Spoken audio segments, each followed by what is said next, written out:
नमस्कार। आकाशवाणी से विश्व दर्पण के साथ मैं लवली निगम।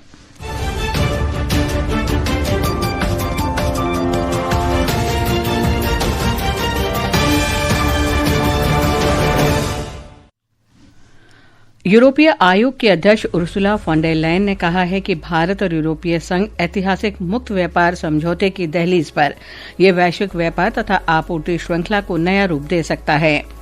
इलेक्ट्रॉनिकी और सूचना प्रौद्योगिकी मंत्री अश्विनी वैष्णव ने कहा, भारत डिजाइन, निर्माण, पैकेजिंग, सामग्री, गैसों और उपकरणों को कवर करते हुए संपूर्ण सेमीकंडक्टर इकोसिस्टम बनाने के लिए प्रयासरत। अमेरिका के राष्ट्रपति डोनाल्ड ट्रंप ने पेरिस में फ्रांस के राष्ट्रपति इमैनुअल मैक्रों द्वारा प्रस्तावित आपातकालीन G7 बैठक में भाग लेने से इंकार किया। अंतरिक्ष यात्री सुनीता विलियम्स 27 वर्ष की सेवा के बाद नासा से सेवानिवृत्त हुई और भारत तथा न्यूजीलैंड के बीच 5 2020 अंतर्राष्ट्रीय क्रिकेट मैचों की श्रृंखला आज नागपुर में शुरू होगी।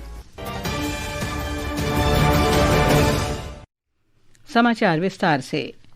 यूरोपीय आयोग के अध्यक्ष उर्सुला फॉन डेर लायन ने कहा है कि भारत और यूरोपीय संघ मुक्त व्यापार समझौते को अंतिम रूप देने की दहलीज पर हैं।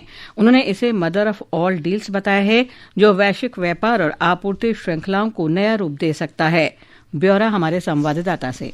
स्विट्जरलैंड के दावोस में विश्व आर्थिक मंच सम्मेलन में सुश्री उर्सुला फॉन ने कहा कि वे अगले सप्ताह के अंत में भारत पहुंचेंगी। उन्होंने बताया कि इस समझौते से 2 अरब लोगों का बाजार बनेगा, जो दुनिया की कुल जीडीपी का लगभग 1/4 होगा। सुश्री उर्सुला फॉन ने कहा कि यूरोप तेजी से वृद्धि कर देशों और इस सदी की आर्थिक महाशक्तियों के साथ व्यापार करना चाहता है। यूरोपीय परिषद के अध्यक्ष एंटोनियो कोस्टा 25 से 27 जनवरी तक भारत की राजकीय यात्रा पर रहेंगे। वे इस वर्ष गणतंत्र दिवस समारोह में मुख्य अतिथि हैं। वे संयुक्त रूप से भारत यूरोपीय संघ शिखर सम्मेलन की अध्यक्षता भी करेंगे। समाचार कक्ष से मैं मनोज।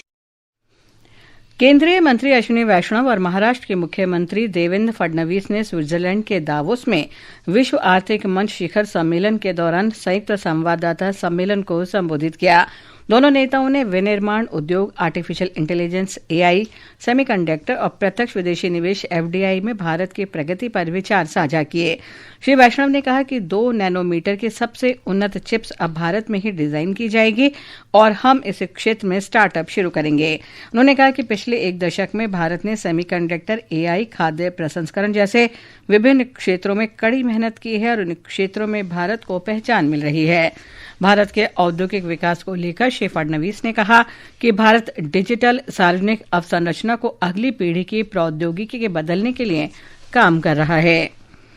इलेक्ट्रॉनिकी और सूचना प्रौद्योगिकी मंत्री अश्विनी वैष्णव ने कहा है कि भारत अर्थव्यवस्था के हर क्षेत्र में आर्टिफिशियल इंटेलिजेंस के व्यवस्थित विस्तार पर ध्यान केंद्रित कर रहा है। वे दावोस में विश्व आर्थिक मंच की बैठक में AI power play no referees शीर्षक सत्र को संबोधित कर रहे थे। श्री वैष्णव ने कहा कि आर्टिफिशियल इंटेलिजेंस को बड़े पैमाने पर अपनाने में सबसे बड़ी बाधा ग्राफिक्स प्रोसेसिंग यूनिट GPU की कम उपलब्धता है। उन्होंने कहा कि सरकार से सहायता प्राप्त सार्वजनिक निजी भागीदारी के माध्यम से भारत इस चुनौती का समाधान कर रहा है। That layer is where the maximum ROI is going to be. Return on investment उसी में से आएगा और बहुत जरूरी है कि AI एप्लीकेशन की दुनिया में इंडिया लीड ले।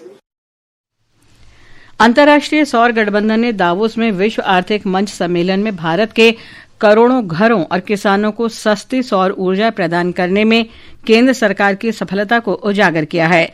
गठबंधन के महानिदेशक आशीष खन्ना ने कहा कि भारत के सूर्यघर रूफटॉप सौर योजना का उद्देश्य 10 करोड़ घरों तक पहुंच सुनिश्चित करना है।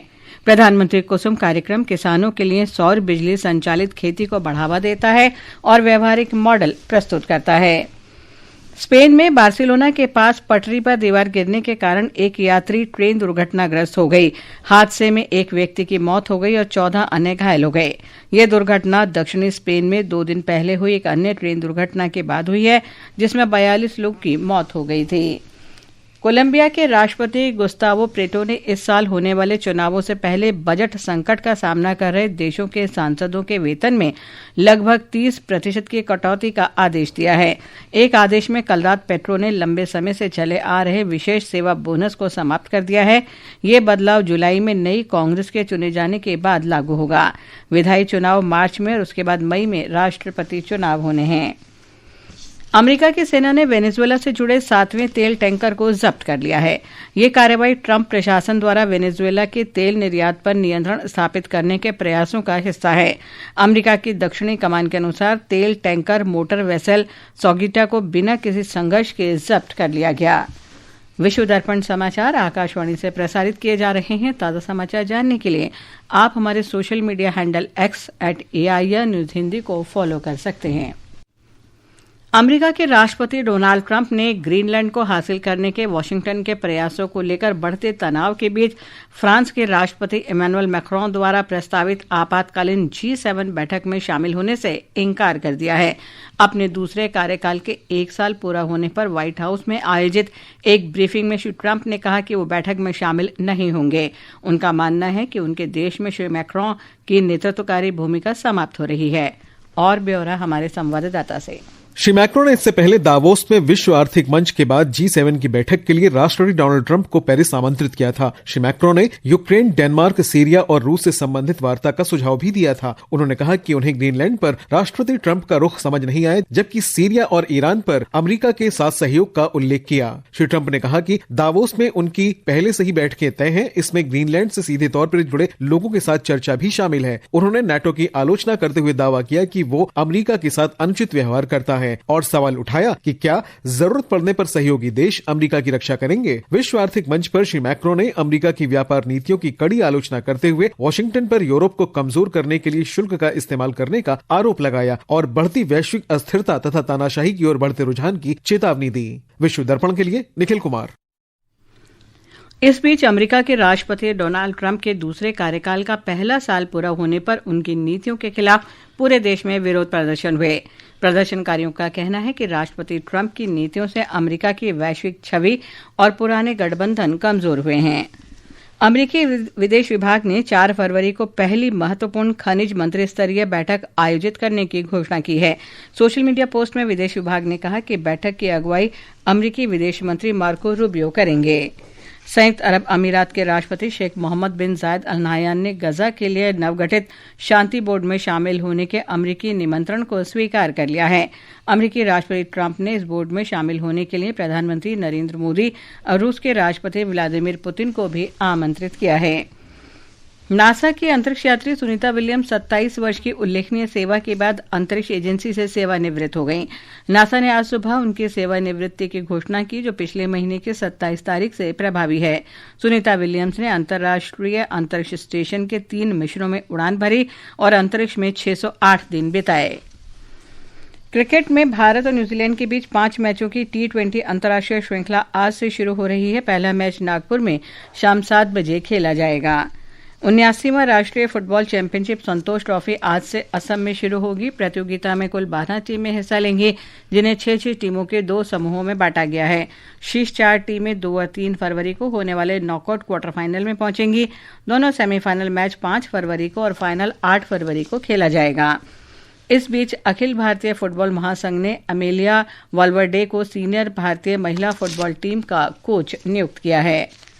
इंडोनेशिया मास्टर्स बैडमिंटन में भारत की शीर्ष बैडमिंटन खिलाड़ी पीवी सिंधु, मालविका बंसोड और तन्वी शर्मा आज इस्टोरा सेनायन स्टेडियम में मुख्य ड्रॉ के पहले दौर में अपने अभियान की शुरुआत करेंगी।